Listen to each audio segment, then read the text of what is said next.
बिस्मिल्लाहिर्रहमानिर्रहीम। अस्सलाम वालेकुम। आपका दोस्त सलमान हैदर। दुआ है उस परवरदिगार से कि उसने आपको और आपके अहले खाना को अपनी हिफ्ज़ो अमान में रखा हुआ हो।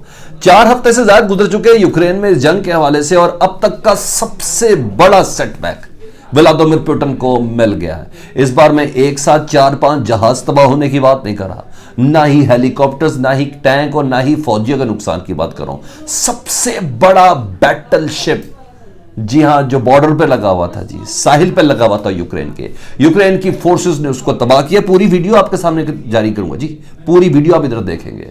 सबसे बड़ा जो रशिया से असले की खेप लेकर आया था यूक्रेन में, रशियन फोर्सेस की जो सप्लाई लाइन है उसको बहाल करने के लिए, चाहे इसके अंदर खुराक थी, चाहे इसके अंदर टैंक थे, चाहे इसके अंदर असला था, चाहे इसके अंदर बारूद था। उन धमाकों की टेंडेंसी से अंदाजा होता है कि रशिया का शायद अब तक का सबसे बड़ा लॉस हुआ है। यूक्रेन फोर्सेस की अब तक, जिसे कहते हैं ना, एक लोहार की सबसे बड़ी एक कार्रवाई है। उस कार्रवाई की फुटेज क्या है, खबर क्या है, वो भी मैंने आपके सामने इस वीडियो में दिखा लिया। दूसरा, एक और बड़ी परेशान कुन खबर है। पेंटागन का राब्ता मॉस्को से मुनक़ते हो गया है। ये कोई और नहीं, पेंटागन खुद कह रहा है कि हमारे आर्मी चीफ, हमारे डिफेंस चीफ, हमारे सेक्रेटरी दाखिला, हमारे सेक्रेटरी खारजा, इन तमाम के फ़ोन उठाना बंद कर दिए हैं।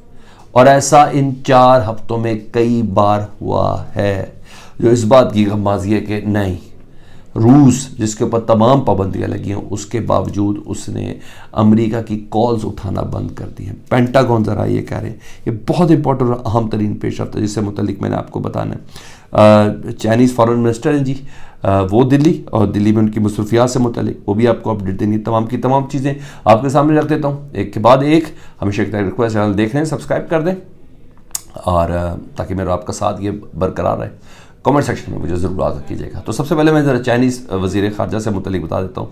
पाकिस्तान में 3 दिन क़याम किया। 3 दिन क़याम करने के बाद, जैसा कि मैंने आपको कल भी बताया, कि पाकिस्तान की फ़ॉरेन पॉलिसी की एक बहुत बड़ी कामयाबी थी, और इंटरनेशनल जरीदे इस बात खबर को कन्फर्म कर रहे थे कि पाकिस्तान में 3 दिन रहने वाले चीनी वज़ीर ख़ारजा का कोई प्लान नहीं था कि वो यहाँ से चीन के बजाय कहीं और जाए। वो सीधा अफ़गानिस्तान गए चीनी वज़ीर ख़ारजा, और वहाँ उन्होंने अफ़गानिस्तान के वज़ीर ख़ारजा से भी मुलाकात की और दुनिया को उनकी मौजूदगी में यह पैगाम किया कि चीन अफ़गानिस्तान के हवाले से कितनी हसासियत रखता है। मुस्तक़बिल का प्लान जो अपना नथी करके रखा हुआ चीन ने, वो अफ़गानिस्तान के हवाले से रखा हुआ है। और कोई शक नहीं, पाकिस्तान के वज़ीर ख़ारजा के बाद किसी भी मुल्क, और एक सुपर पावर मुल्क और एटमी पावर मुल्क, जी हाँ, उसके वज़ीर ख़ारजा की उधर मौजूदगी बिल्कुल अनप्लान्ड वे में, कोई प्लान नहीं था जी, कोई शेड्यूल नहीं था। इवन मैं आपको इंडिया ज़रूर सुना रहा था कि इंडिया जाएंगे, लेकिन वो उधर गए। और उसके बाद से उनकी फ़्लाइट से मुतल्लिक मैं आपको बताऊं, चाइनीज़ फॉरेन मिनिस्टर वांग यी अराइव्स इंडिया, वो पहुंचे जी कल, और he is likely to meet NSA Ajit Doval ji, national security adviser हैं अजीत डोवल इंडिया के, उनसे मुलाकात करेंगे जी। और उनके फॉरेन मिनिस्टर हैं जयशंकर, उनसे उनकी आज मुलाकात है। और इस मुलाकात के हवाले से मैं आपको बताऊं, एक तो कोई शक नहीं, ख़ित्ते की हसासियत, इंडिया और चीन के हालात से मुतल्लिक बात होनी है जी। जो बॉर्डर पे, अरुणाचल प्रदेश पे और लद्दाख के बॉर्डर पे जो इस वक्त टेंशन चल रही है, S-400 लगाने से लेकर और तमाम चीज़ें, शहर के शहर बसाने चीन की तरफ से, उसके हवाले से। लेकिन वाज़ेह तौर पर कोई शक नहीं कि जी यूक्रेन और रूस का मामला भी बहुत ज़्यादा बीच के अंदर आएगा, क्योंकि चीन ने एक वाज़ेह स्टांस लिया हुआ है अब तक सियासी सपोर्ट का, और अब उसका नेक्स्ट कदम जो है वो है हथियारों के हवाले से। ये मटेरियलिस्टिक जो सपोर्ट है वो अब देनी है। उस सपोर्ट को इंडिया ने कैसे कैरी करना है, क्योंकि इंडिया चीन से ऑपोजिट पॉलिसी बनाएगा। इंडिया अभी तक वेट एंड वॉच चल रहा है। इवन अमेरिका तक कह चुका है, जो बाइडन तक कह चुका है, ही इज़ डूइंग लेजी, वो थोड़ा सुस्ती का मजारा कर रहा है इंडिया रूस के हवाले से कुछ स्टांस देने से। पेट्रोल के हवाले से भी डील हो गई, ये सब हो गई, लेकिन अभी तक उस मटेरियलिस्टिक अप्रोच है उसको डेवलप नहीं कर पाया इंडिया। चीन इस सिलसिले में भी बात करने ये कहा है, अभी तक कुछ भी नहीं, ना इंडियन वजारत ख़ारजा की तरफ से, ना चीनी वजारत ख़ारजा की तरफ से कोई मिनट शेयर नहीं किया कि किन किन मौज़ूआत पर बात एक्सपेक्ट की जा रही है। बहरहाल ये 2 साल में चीन के किसी आला सतही शख्स का इंडिया में मौजूद होना बहुत बड़ी पेशरफ्त है। जैसे मिनट्स आएंगे मैं खैर वो आपको बताऊँगा, लेकिन उसके साथ दूसरी कुछ 2 खबरें जी जो बहुत हैरान कुन है। रशिया का बड़ा नुकसान तो आपको बताना है, लेकिन उससे पहले मेल ऑनलाइन देखें जी। पेंटागन कन्फर्म्स, जी हाँ, अमेरिका का पेंटागन कंफर्म कर रहा है कि Kremlin has rejected multiple calls from general Mark Milley, chief of army staff ji America के, उनकी कॉल्स को रिजेक्ट किया है, नहीं उठाया है। And defence secretary Lloyd Austin और जो उनके वजीर दिफा हैं अमेरिका के, उनकी कॉलें भी नहीं उठा रहे जी। Lack of communication between world's biggest nuclear power sparks even more fear of catastrophe as missile fly in Ukraine. उन्होंने कहा दुनिया की दो सुपर पावर के दरमियान इस तरह की मिस कम्युनिकेशन, जिसमें ना अमेरिका के वजीर दिफा की कॉल उठा रहा है, ना अमेरिका के चीफ ऑफ आर्मी स्टाफ की कॉल उठाई जा रही है रूस की तरफ से। उन्होंने कहा ये बहुत बड़ी तबाही का पेश खैम हो सकता है कि कोई भी ऐसा मिसाइल उड़ गया और ये कह दिया गया कि अमेरिका की तरफ से, तो फिर एक थर्ड वर्ल्ड वॉर की तरफ इशारा है। मैंने कहा ये बहुत ही हैरान कुन बात है कि रूस की इस वक्त पोजीशन ये है कि रूस पेंटागन की कॉल्स रिसीव नहीं कर रहा, आर्मी चीफ को भी इग्नोर कर रहा है। ये जी इसकी खबर जरा थोड़ी सी डिटेल सुन लें क्योंकि वो आपको बताना बहुत ज़रूरी है जी। The Pentagon said effort to set up calls with top Russian military officials had been ignored. Russia की जो टॉप मिलिट्री कहते थे उनसे बात कर रही है पेंटागन ने, वो नई बात कर रहे हैं। It comes Russian jets operate close to NATO borders. ये उस वक्त हो रहा है जब रशिया के जो जहाज हैं वो नेटो बॉर्डर के बहुत करीब हैं। With Ukrainian increasing chances of miss calculation, कोई भी मिस कैलकुलेशन हो सकती है तो बड़े हमले हो सकते हैं, क्योंकि ये दो सुपर पावर एक दूसरे से बात नहीं कर रही, दो न्यूक्लियर पावर एक दूसरे से बात नहीं कर रही। We have made multiple attempts here but they have not answered up.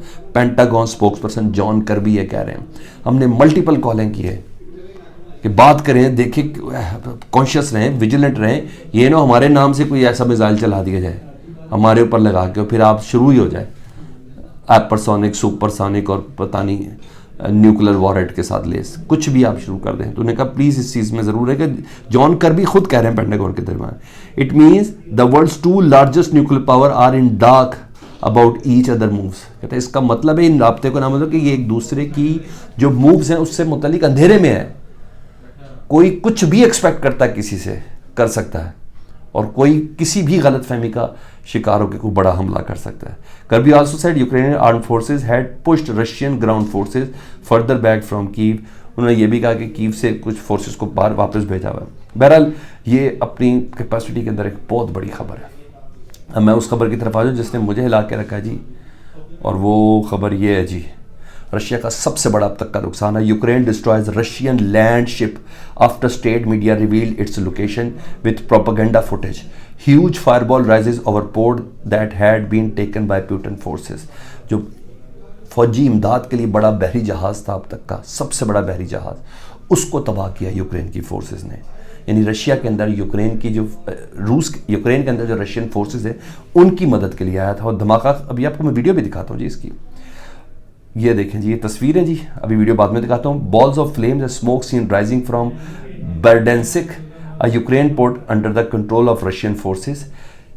ठीक है जी, ये रशियन फोर्सेस के पास है, यूक्रेन का ये पोर्ट का इलाका है जी, यूक्रेनियन पोर्ट है बर्डेंसिक, लेकिन रशियन फोर्सेस के कंट्रोल में है।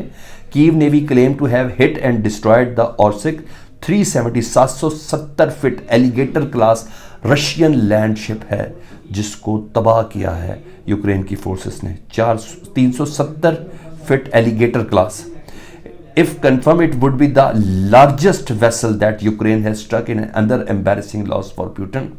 Russia state media revealed the ship is location just days after showing it unloading armored vehicles. ये armored vehicles, हसला, टैंक, ये तमाम चीज़ें रशिया की जानिब से यूक्रेन के अंदर रशियन फोर्सेस को मिल रही थी। उस तमाम की जो सप्लाई लाइन थी इसके अंदर जो था ना सामान, वो तमाम का तमाम तबाह किया गया है। अच्छा, इसके अलावा भी इसकी बहुत ज़्यादा डिटेल है, मैं उसकी जानी पड़ता। ये वीडियो देखें ज़रा, उससे आपको अंदाज़ा होगा कितनी बड़ी तबाही है। ये देखें जी, ये रशिया का 370 फीट इसको कहते हैं जो बहरी जहाज़ है जो सामान फ़ौजी इस्तेमाल के लिए था, जिसमें असला भी था, गोला बारूद भी था, मशीन गनें भी थी, साथ साथ वो टैंक्स थे, आर्मर्ड व्हीकल्स थी और न जाने क्या क्या चीज़ें थी। उन तमाम को तबाह किया। धमाके ये देख रहे हैं, ब्लास्ट हो रहे हैं, ये सब ये उसका यूक्रेन का साहिल है और रशिया के कंट्रोल में था जहाँ ये अटैक हुआ है। तो बजाते खुद मैंने बोला हर दिन तबाही की तरफ बढ़ रहा है, ना कि सुलह और इत्तफाक की तरफ। ये अपडेट थी। हमेशा से कहूँगा कि चैनल देखने तो सब्सक्राइब कर दें, बेल आइकन दबा दें, कमेंट सेक्शन में मुझे ज़रूर आगाह कीजिएगा।